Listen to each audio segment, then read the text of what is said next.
This week on Christian World News, religious freedom under attack in India. A law before Parliament targets foreign funding of non-profit groups. Human rights groups warn the government could seize control of Christian schools, churches, and orphanages. Plus, in the Democratic Republic of Congo, 1,000 are dead in a fast-spreading Ebola outbreak. One Christian ministry is on the ground caring for the sick. And riding the waves of evangelism. Meet the Brazilian pastor who's bringing the gospel to surfers in Portugal.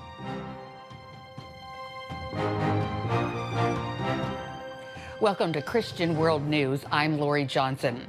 We begin in Iran, where the Revolutionary Guard Corps seized a Christian church in Tehran.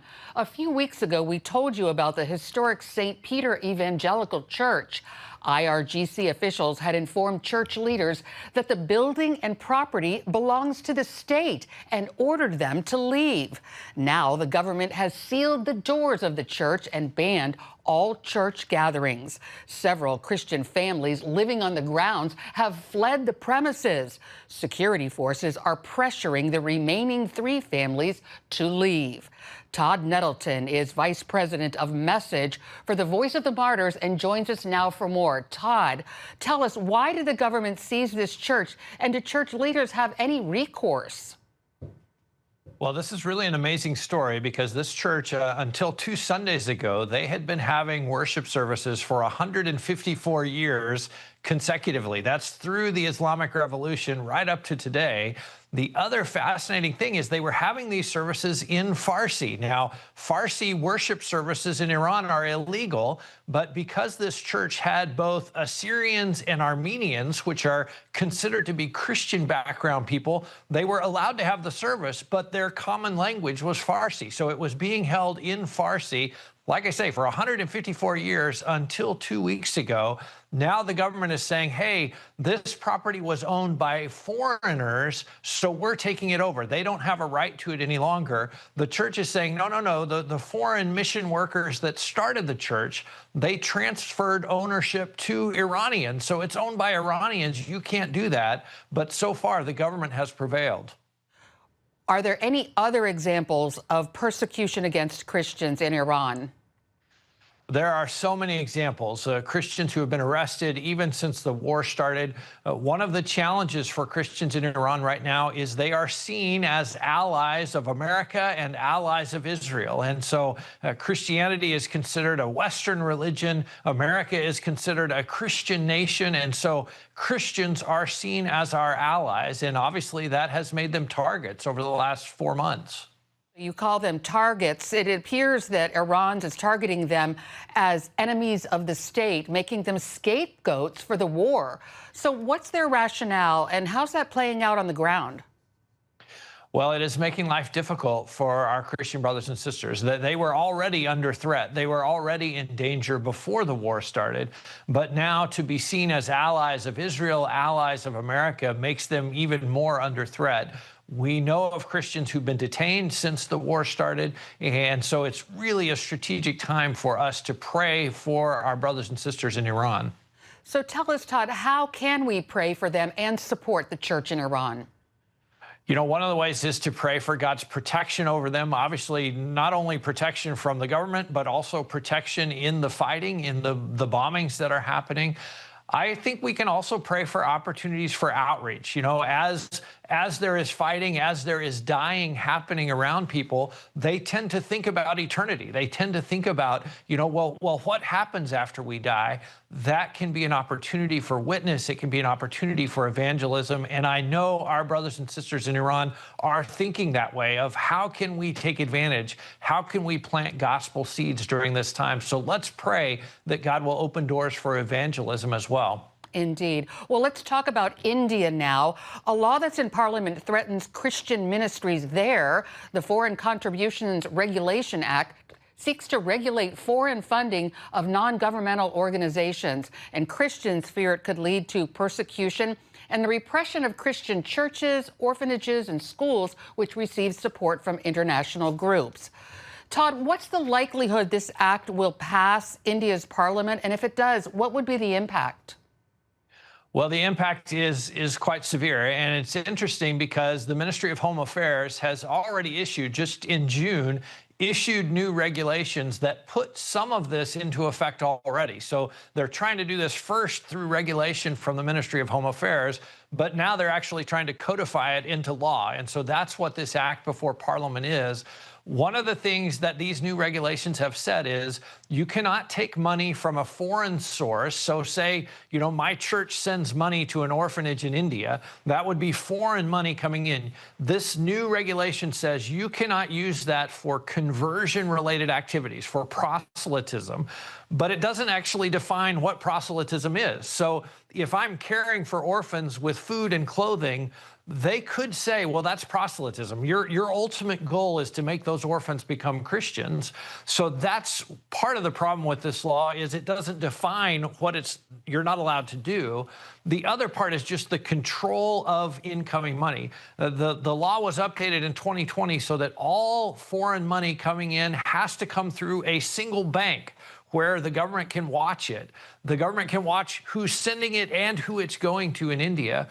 The ultimate issue here is control. They want to control Christian ministry. They want to make sure that more Hindus are not being reached with the gospel. That's part of their Hindu nationalist philosophy.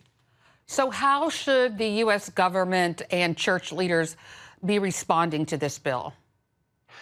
I hope this bill doesn't pass, and I would encourage our U.S. leaders who care about religious freedom to point out this is a violation of religious freedom. When you have to report to the government, hey, here's what we're going to do, and here's where we're going to do it, and get their permission, that is not religious freedom. That is not the freedom to minister, the freedom to worship securely. And so I hope our government will speak out against this law. The challenge for Indian Christians is that even if this law passes, the calling that God has placed on each of us to share the gospel, to plant seeds of the gospel, that calling's not going to go away, even if this law passes. And so we know Indian Christians who are already paying a price. There are 13 states there that already have anti-conversion laws where they're persecuting Christians who share the gospel already. So for Indian Christians, they know that their life has gotten more difficult. If this law passes, it could get even more difficult still. Todd Nettleton with Voice of the Martyrs, thanks for updating us on the Christian persecution in both Iran and India. We will be praying for our brothers and sisters there. Thanks again for joining us. Thanks for having me. Well, up next, the Ebola outbreak in Africa has taken 1,000 lives. A Christian ministry is on the ground helping heal the sick. Welcome back to Christian World News. Since mid-May, more than 1,000 people have died from the Ebola virus in the Democratic Republic of Congo. It is the fastest spreading Ebola outbreak in history. Dale Hurd has the story. Mourners gathered at an orphanage in the Democratic Republic of Congo city of Bunia to bury a 6-month-old girl who died from Ebola. With more than 1,000 people dead from the ongoing outbreak in eastern Congo, officials have never seen an Ebola outbreak spread this fast. You have to imagine that this is a fire.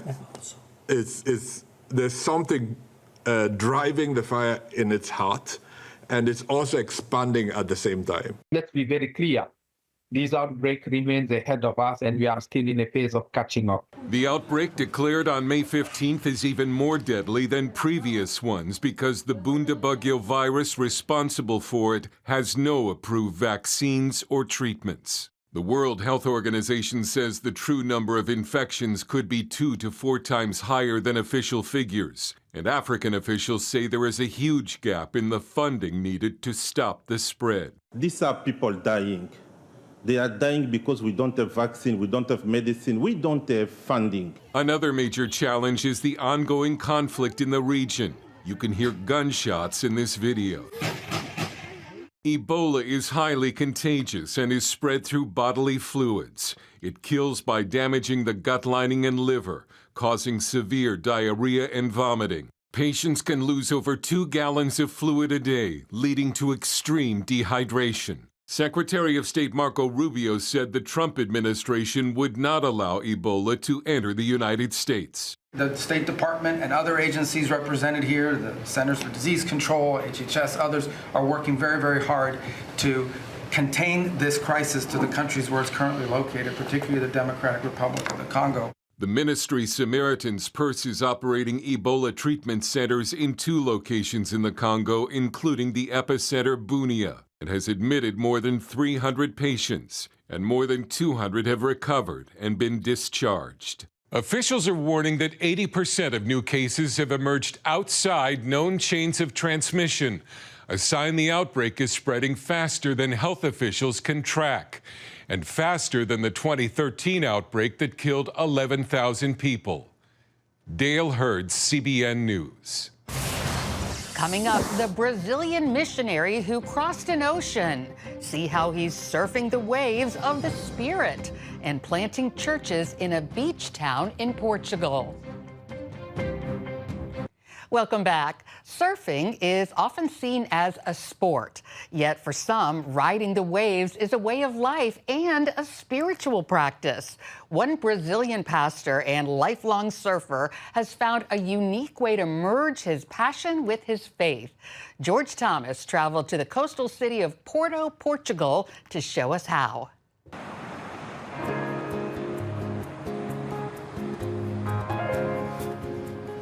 Talk to any avid surfer, and they'll tell you it's not just the waves. It's understanding the ocean's rhythm and learning to read patterns, the subtle movements of swells, timing of breaks, and how wind shapes the waves. The water is the connection you have with nature. When you are surfing, you just connect with the water. We grab our boards and when you ride in the wave, nothing really matters. Growing up in Sao Paulo, Brazil, Samuel Cianelli dos Anjos is no stranger to the ocean and learned to surf before he could swim. Riding the waves became as much a part of his life as family and friends. You enjoy the atmosphere. You enjoy the nature, the wind, the looks, the waves that bring you calm and peace. And even more special when I come with my kids, for example, and my young daughter, and we surf together, and she's just enjoying the water in her face. Dos Anjos says this connection to water goes beyond the physical. It's also deeply spiritual for him. When I'm surfing, and I'm in the ocean and I see a wave, I can see God and I can relate to God when I'm in the ocean.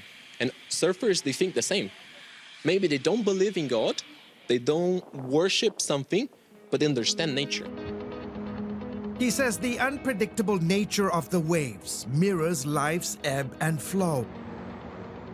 Its highs and lows, challenges and moments of grace. We can compare the Holy Spirit with a wave.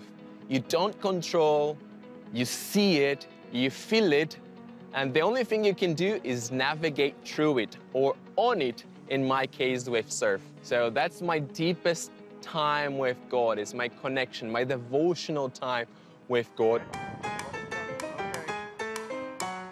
Dos Anjos has always dreamed of merging his two loves, faith and surfing.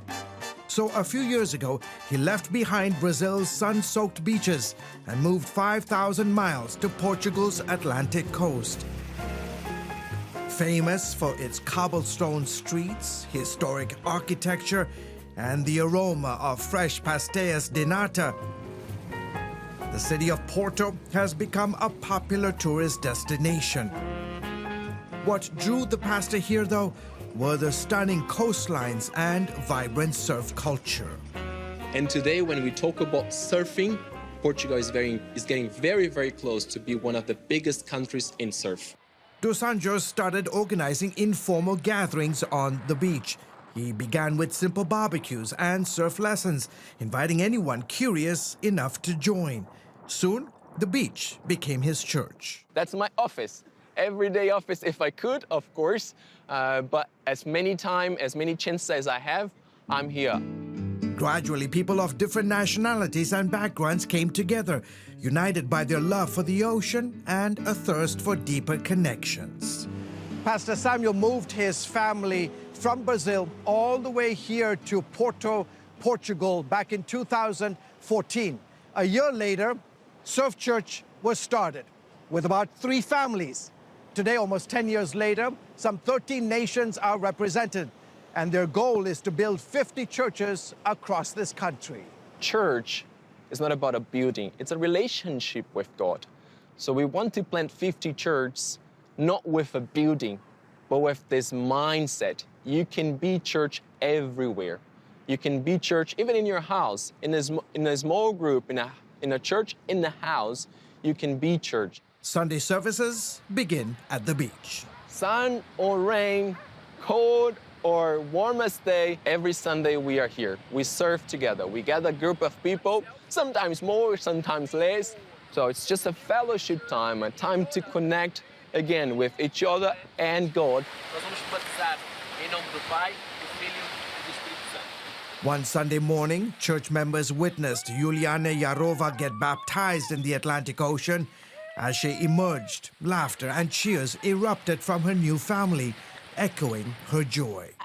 I'm really excited. I can explain my feelings, you know. The Ukrainian teenager fled her war-torn country with her family and found refuge in Porto and in Surf Church.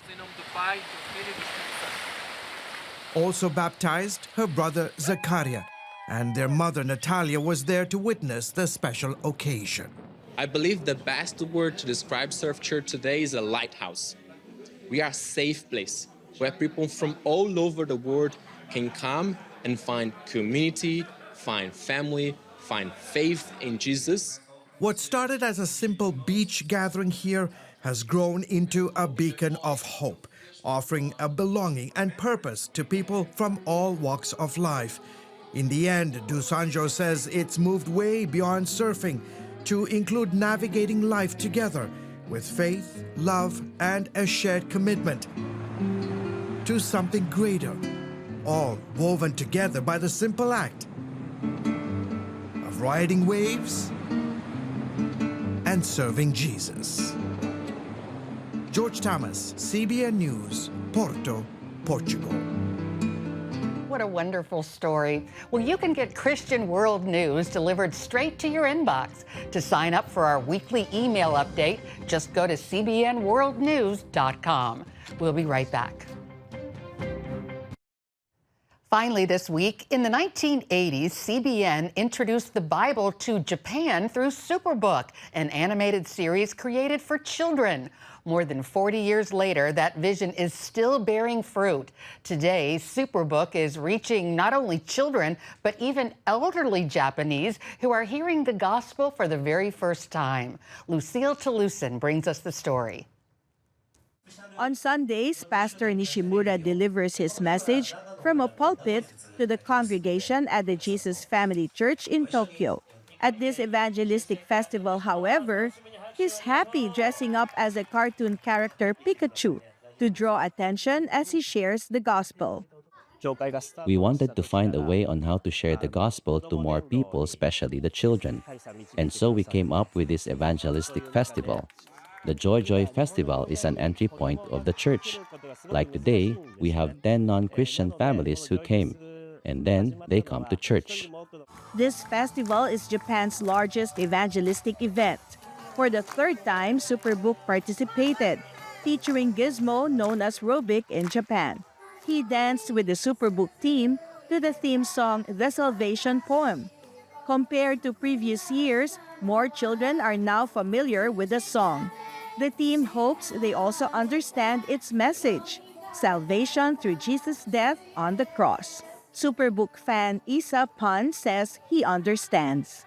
Yeah, if I believe in Jesus, then I'll go to heaven. According to John Tan, CBN Regional Director for Japan, Superbook first aired nationally here 40 years ago. It was a way for Dr. Pat Robertson to enter Japan and introduce the Bible. The Superbook team also visited various Sunday schools, teaching children about Queen Esther. They encourage the kids to become part of the kingdom generation, one that cannot be defeated or destroyed because they serve a victorious God. Shota Shiozaki enjoyed the sharing and the fellowship. My friends in school are not Christians yet, and so I invite them to church. Sometimes they are not interested. My biggest prayer is my friends will get to know Jesus and be saved and get to know the truth of the Bible.